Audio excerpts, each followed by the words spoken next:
The darkest wisdom. All of Dostoevsky's philosophy explained to sleep to. The whisper in the dark.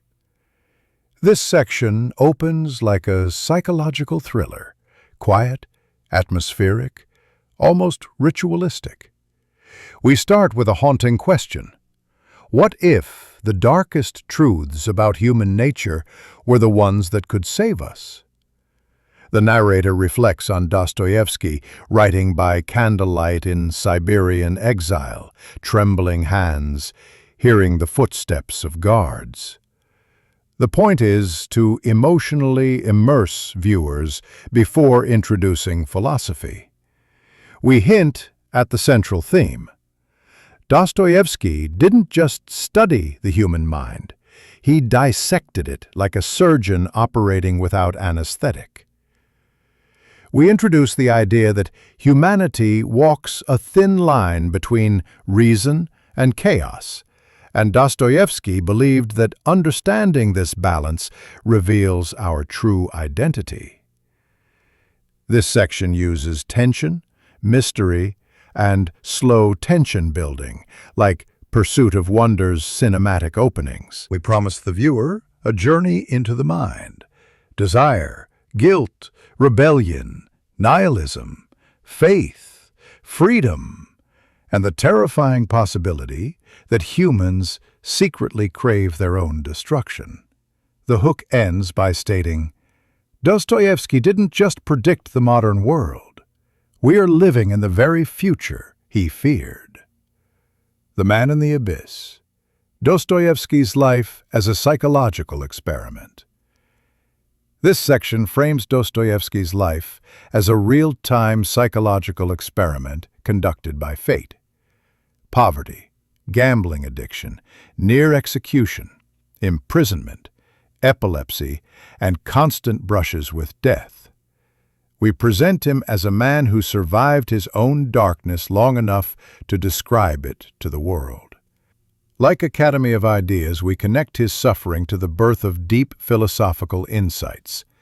Siberia becomes a metaphor for the human soul, cold, silent, and merciless. We emphasize that his novels weren't entertainment. They were coded warnings.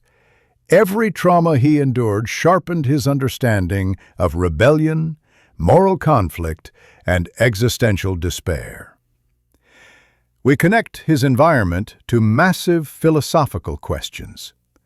Why do humans self-sabotage? Why do they crave suffering? Why is freedom terrifying? Why do people follow ideologies that demand their destruction? We show that Dostoevsky's philosophy wasn't created in libraries. It was forged inside prisons and gambling dens, in the minds of murderers and political radicals he lived with. This humanizes him and deepens emotional engagement. The War Inside Us. Dostoevsky's Psychology of Human Contradiction. This section explores Dostoevsky's core psychological belief. Humans are not rational creatures.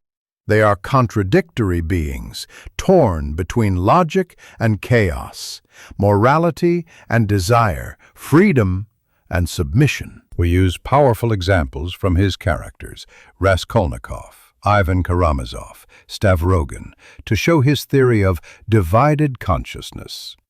We discuss the urge to destroy what we love, the pleasure hidden inside suffering, the rebellion against one's own best interests, the psychological need to feel in control, even through destruction. This section should feel like an intellectual thriller, connecting Dostoevsky to Freud, Jung, Nietzsche, and modern psychology. The tone remains cinematic, as if we're guiding the viewer through a psychological labyrinth. We tie this to today: self-sabotage, emotional overthinking, compulsive behavior, and the modern addiction to chaos. The viewer should feel personally implicated, not judged, but reflected. The psychology of power, rebellion, freedom, and the desire to obey. Inspired by The Grand Inquisitor, we explain Dostoevsky's argument. Humans do not truly want freedom. Freedom is painful. Choice is exhausting. Most people secretly want someone else to tell them what to believe, what to desire, and who to hate. We explore how suffering becomes easier than responsibility. We tie this to modern systems, media manipulation, political propaganda, influencer culture, and algorithmic psychology. Without naming conspiracies directly, we tap into their psychological foundation. Humans naturally drift towards systems that make thinking optional. This section feels unsettling, revealing how power structures exploit our fear of freedom. It bridges 19th century philosophy with 21st century social engineering, while keeping the tone subtle and atmospheric.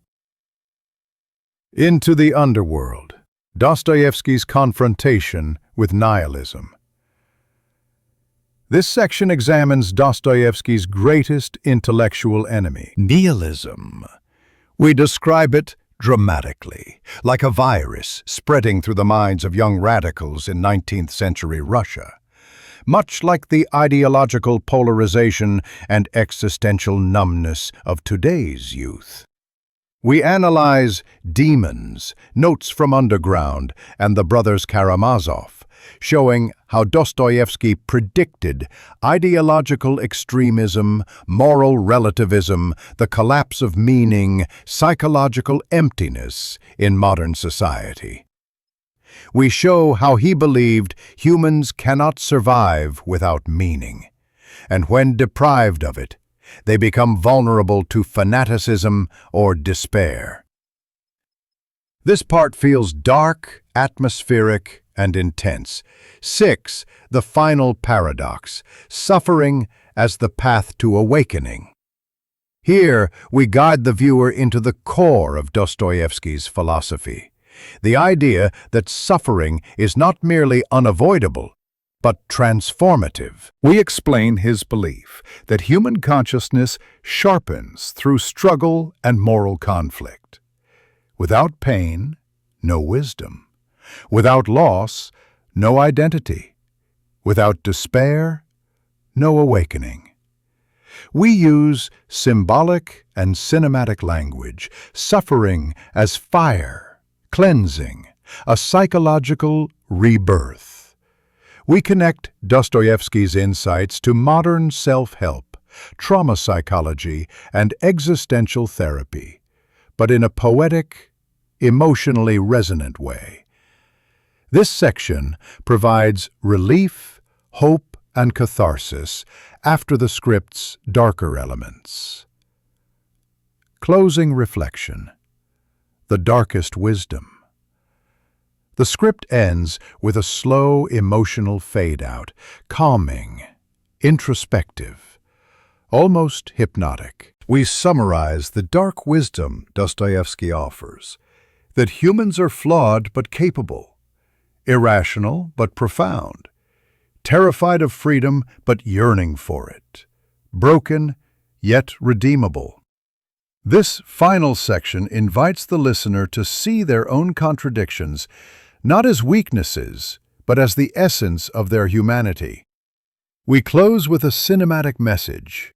Inside every one of us lives a Dostoevsky character, broken, conflicted, searching for meaning in the shadows.